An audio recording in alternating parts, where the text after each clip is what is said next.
are cutting the throat of whatness.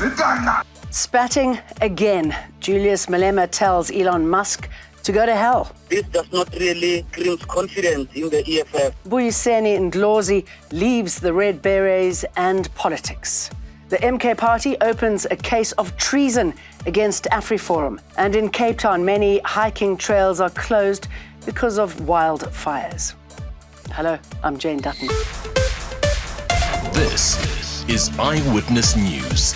Billionaire entrepreneur Elon Musk has once again clashed with EFF leader Julius Malema, this time suggesting that Malema should be declared an international criminal. Musk's remarks come in response to a video in which Malema claimed that the DA only supports its white leaders.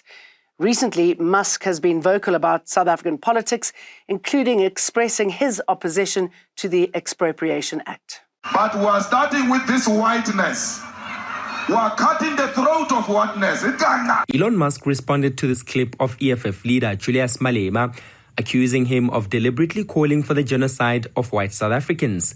Musk says sanctions should be imposed on Malema, including declaring him an international criminal. In response, Malema told Musk that he is not intimidated by the call for sanctions and will not yield to what he described as a spoiled brat. Malema further emphasized that he will continue advocating for the rights of black people, even if it means falling out of favor with influential figures in the international community. In 2023, Musk also voiced his frustration with Malema for chanting "Kill the Boer" during his party's 10th birthday rally. Musk was upset by the chant, stating that Malema was inciting the genocide of white farmers. Alpha Ramushwana, Eyewitness News.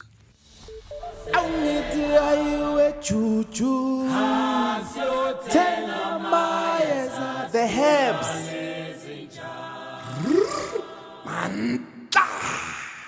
Several political analysts have expressed a shared opinion that Mbuyiseni Ndlozi's resignation from the EFF is a significant setback for the political party. Ndlozi made the announcement during an interview with SABC, explaining his resignation stemmed from a disagreement over his suspension last year.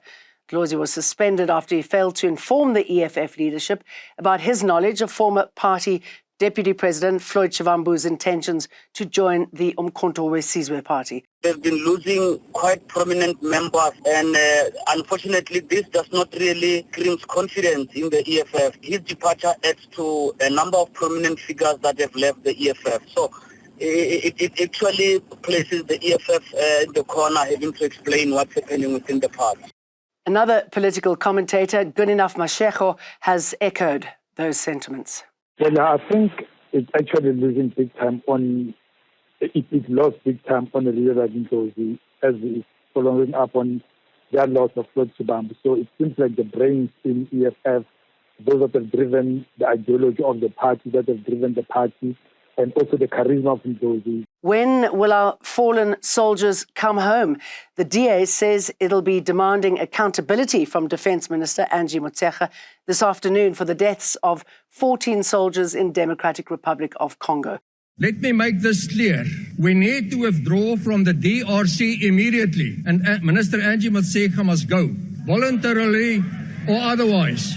The time for excuses is over. Lives are at stake. Leadership is failing, and South Africa cannot afford to stand by watching the predicted life-costing humiliation unfolding any longer. It's yet unclear when the bodies of those soldiers will arrive back in South Africa after they were transported by road to Uganda over the weekend. South Africa does not approach fellow African countries as a bully, a big brother, a messiah, a know-it-all, do-it-alone tyrant, but as part of a collective of African countries acting together to secure life, achieve stability and sustainable development. President Cyril Ramaphosa says this weekend's Heads of State Summit, which he attended in Tanzania on the conflict in eastern DRC, has provided hope.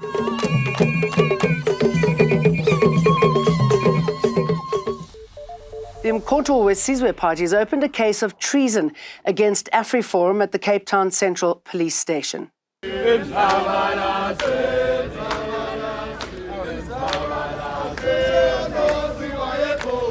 They believe AfriForum misled US President Donald Trump on land reform in the country.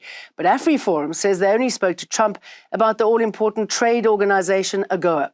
Trump's executive order, signed on Friday, stops all aid to the country and also grants refugee status to Afrikaners. You recall that there is an executive order which Donald Trump, the American president, has now issued against South Africa following the intervention that was made by the AfriForum. That's just by way of background. We have just opened a criminal case against AfriForum because we want them to be prosecuted. Former International Relations Minister Naledi Pandor suggests South Africa needs to improve its communication to avoid its laws being misunderstood in the global community. South Africa's ambassador to the United States, Ibrahim Rasool, has welcomed the decision by President Cyril Ramaphosa to send envoys around the world to provide clarity on the country's foreign policy. I think that there is a role for those envoys, but it's a role at the right time, at the right moment. At this point, it would be very useful to preempt what could be done on the trade front. US President Donald Trump said Palestinians would have no right of return to Gaza under his plan for the United States to take over the territory. Trump told Fox News, quote, "No, they wouldn't, because they're going to have much better housing. In other words, I'm talking about building a permanent place for them." An operation to rescue illegal miners trapped at the Rand Leases gold mine in Roodepoort has been temporarily suspended amid safety concerns. This after mine rescue experts arrived at the site today to begin technical work to bring the illegal miners back to the surface of the disused shaft. Although it's thought to be 2 illegal miners for now, it's unclear if there are others down the shaft as well. A member of the technical team was sent down the shaft earlier for an assessment. At 70 metres and an oxygen deficiency, the team was unable to continue any further. We're at the Rand Leases gold mine in Roodepoort in the west of Joburg, where an operation is currently underway to rescue 2 illegal miners from an abandoned shaft. What we're told so far about how they got stuck underground is that a rope and pulley system that they used to move up and down the shaft snapped over the past couple of days, over the weekend, obviously trapping them underground, and they've been unable to re-emerge from there. In fact, the platform, there's a wooden platform just a couple of meters into the shaft that they were using. That also caved in, also preventing them from being able to come back up onto the surface. Now, an intricate operation is underway. Mine rescue teams are on site. In fact, a lot of them are familiar faces. We would have been with them at the government-led operation in Stilfontein as well. In this instance, and this time around, they're actually going in a little blind because it's unclear at this point how deep the shaft is and how many other people are underground and what other safety concerns there are. This mine was previously rehabilitated, so we're told, and was then, broken into again by the illegal miners. And so there are safety concerns that they need to work around first before then undergoing the rest of the operation. There are other concerns about the oxygen levels underground. At the last reading, it was at about 15%, which we're told is far too low to be in this area at protracted hours. It's a very confined space, and so the well-being of these miners is unclear at the stage. Again, the voices that were heard over the past couple of days have not been heard this morning as the rescue operation begins this morning. It may be a couple of hours, it's unclear, maybe even a couple of days before they get to the bottom of this particular operation. Nogukhanya Mdambo, Eyewitness News in Roodepoort in the west of Joburg. The latest development regarding the search and rescue operation is that the search and rescue operation has been terminated for now. Due to safety reasons. With our attempt, which we have made earlier on, which I've mentioned, we went down 70 meters down. We reached the makeshift platform where there's a hole which leads to makeshift stairs. That area is actually dangerous for the rescuers, hence the decision to terminate the operation.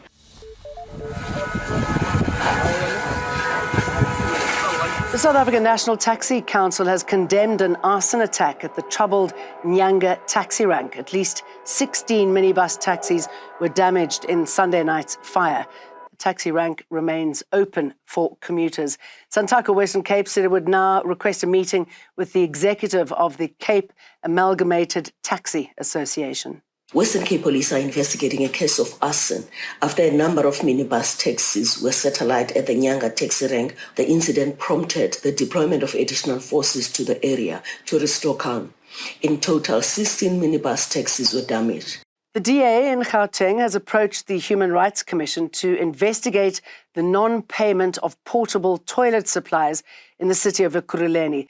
The delay in funds means the suppliers are unable to clean out the 45,000 portable toilets, which, once full, are unable to be used.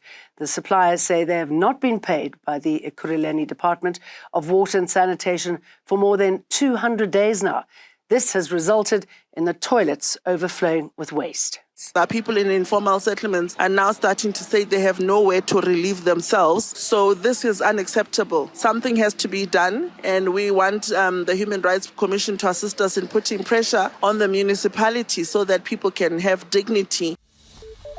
In Cape Town, hiking trails will remain closed all day today as mopping up operations continue following a blaze in the Red Hill area. The fire was first reported at 3 p.m. in the Red Hill informal settlement on Sunday and spread rapidly due to strong southeasterly winds. The Table Mountain National Park said that approximately 116 hectares of land was burnt before containment. That's it from us. Don't forget to download the EWN app, and I'll see you for more again tomorrow. Eyewitness News, in touch, in tune, and independent. For the latest, log on to ewn.co.za or ewn.mobi.